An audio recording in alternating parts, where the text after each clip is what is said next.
Последние новости из Туркменистана. Читайте нас в Телеграме и не забудьте подписаться. В Байрам-Али мафия чиновников превратила сферу образования в личный бизнес. В 2020 году туркменскую образовательную систему потрясли масштабные чистки. Искали тех, кто брал деньги с родителей за зачисление их детей в престижные русскоязычные классы, полетел со своей должности и заведующий отделом образования в Байрам-Алийском этрапе Марыйского вилаята Какамурат Бегнепесов. Позже он скончался в колонии. Сменил его на посту Нур-Мухамед Саядов по прозвищу Акула, тоже взяточник, только другого профиля. Акула наживается на мальках, а именно на подотчетных ему учителях.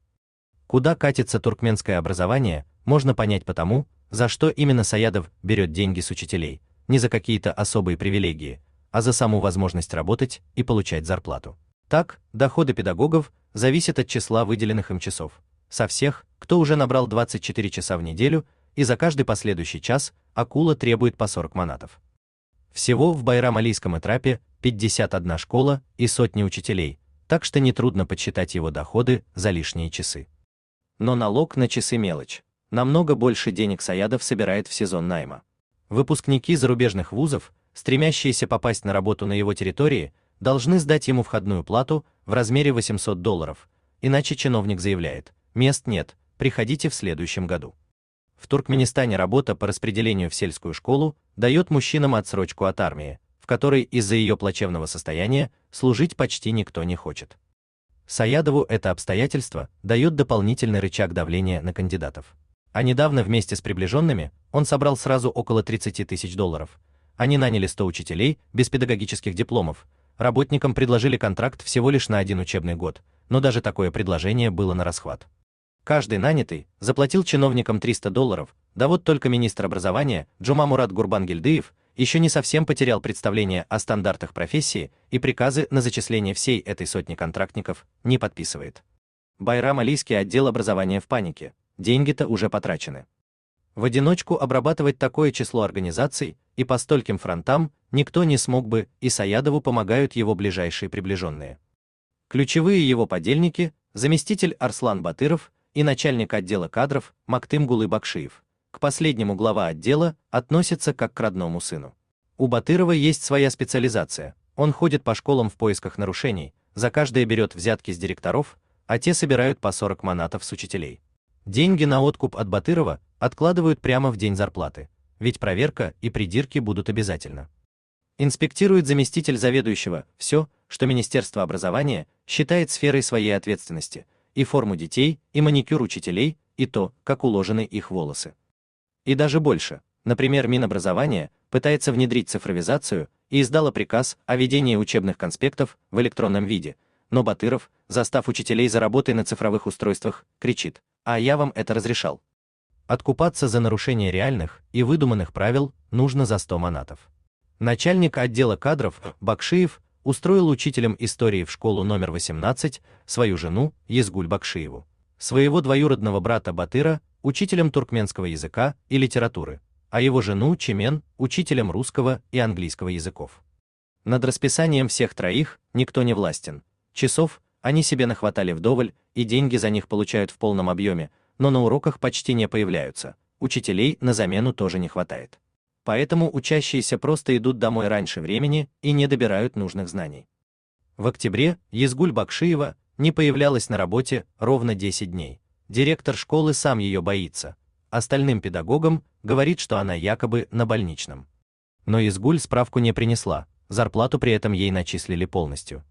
Сам 70-летний Нур-Мухамед Саядов также пристроил свою супругу на хлебное место, заведующей одним из детских садов в этрапе. Кстати, это уже второй его брак, который он заключил недавно. Молодую бездетную жену 91-го года рождения ему подыскал любимчик Бакшиев. Будучи руководителем отдела кадров, он подошел к делу профессионально и искал невесту среди сотрудниц школ этрапа. Бакшиев настолько пользуется доверием Саядова, что именно он хранит у себя во время каникул ключи от кабинета, сейфа и печать отдела образования этрапа. Сам он при официальной зарплате в 3000 манатов отстроил огромную автомойку с боксами под аренду автомастерских и магазинов запчастей и назвал ее Бакши. Однако все вопиющие факты нарушений и несоответствующий зарплате уровень жизни Саядова и его подчиненных контролирующие органы будто вовсе не замечают, потому что всех их щедро кормят, и прокуроров, и сотрудников отдела внутренних дел. В 23 году Саядову удалось выкрутиться из очень скользкой ситуации, за которую уволили даже его руководителя, но не его самого, а дело было так.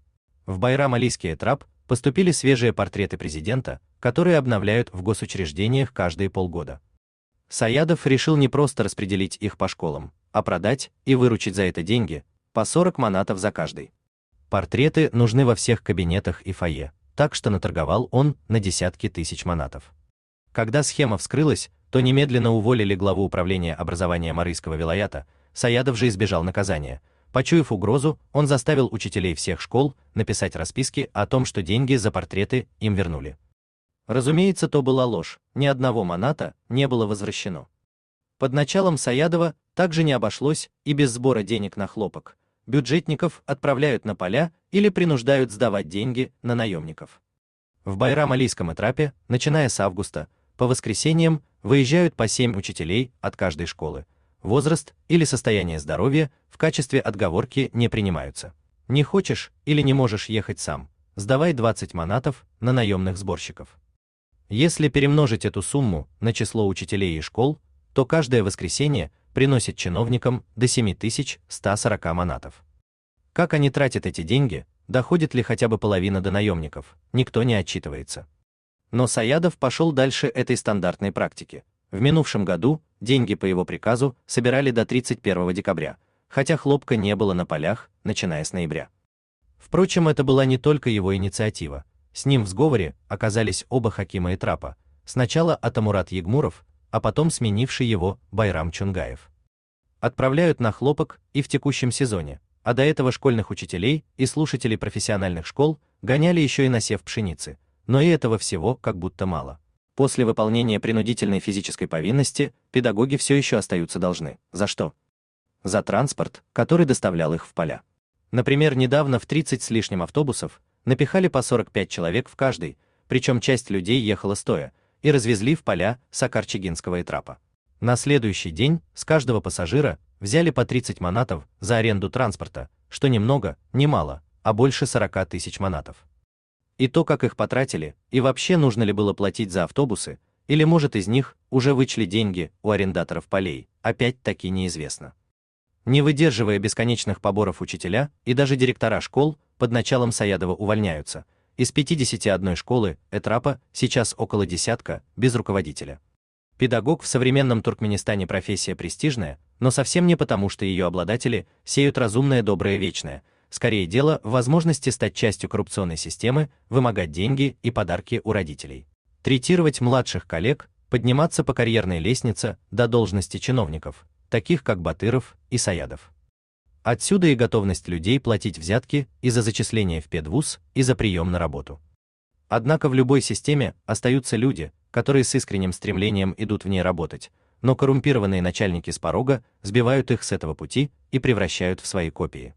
При этом и над Саядовыми, Батыровыми и Бакшиевыми стоят люди, которые в свою очередь тянут деньги с них самих, и они же когда-то научили их это делать.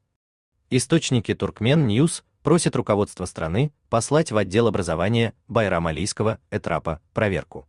Причем, чтобы проверка была не из вилаята. Ее коррумпированные чиновники просто подкупят, а из Ашхабада, из Минобразования и Генеральной прокуратуры.